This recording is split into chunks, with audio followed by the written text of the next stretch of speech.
I first worked with Danny on a TV series called Mr. Rose Virgins, which came out of the blue. I was living in America at the time, and I had come back over to England to do a few commercials.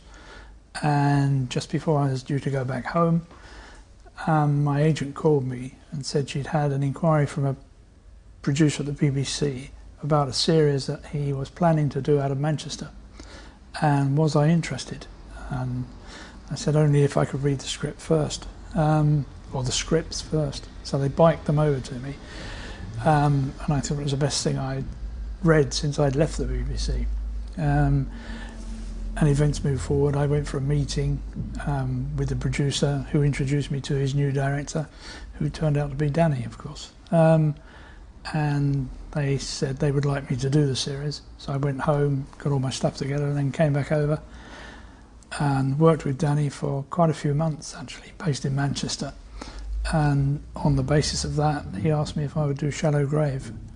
So he asked me to go and meet Andrew MacDonald to discuss, how we would proceed with that and the best way of doing it. Because it was a very limited budget and a very limited schedule. And that was the start of it. How would you describe Danny Boyle as a director? Imaginative, creative, open to listening to ideas, and taking those ideas, no matter who they come from, really. If there's anything of value in there, he will take it out and move on and advance it, make it even better. It's very, very visually imaginative. How did the different sort of locations in Trainspotting affect your work? Well, it was a different project, different story completely. And of course, in Shallow Grave, the apartment was in fact a character. That was the way Danny, myself, and Kave, Quinn, the production designer, approached it, which was why it was so important to sort of get that right, and to shoot it in, I hesitate to use the word studio, because it was an old warehouse, as always. But, we made it work.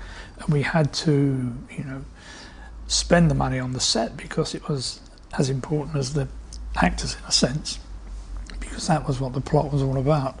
And we wanted it to look, very kind of cinematic. But on Trainspotting, of course, it was a whole different sort of story and different approach to a problem, in a sense. But we still wanted to make it look big. And Danny was a man of few words in those days. I don't know if he still is. In the brief that he gives to his, the people working around him. And in Trainspotting, it was the work of Francis Bacon and Munch's The Scream.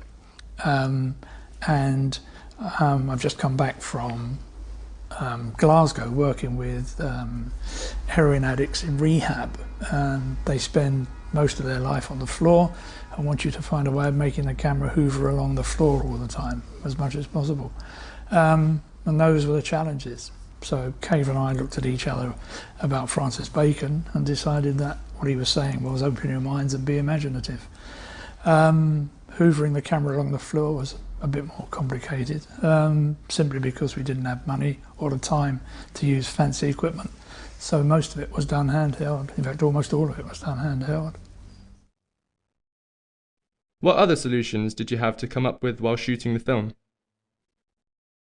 Being open-minded about, the structure of the film, the use of cinematic language, was to take it and push it in, onto another level, hopefully, which is what we achieved, without making it unwatchable, for the public and for the audience. And it was just about being imaginative with the camera, really,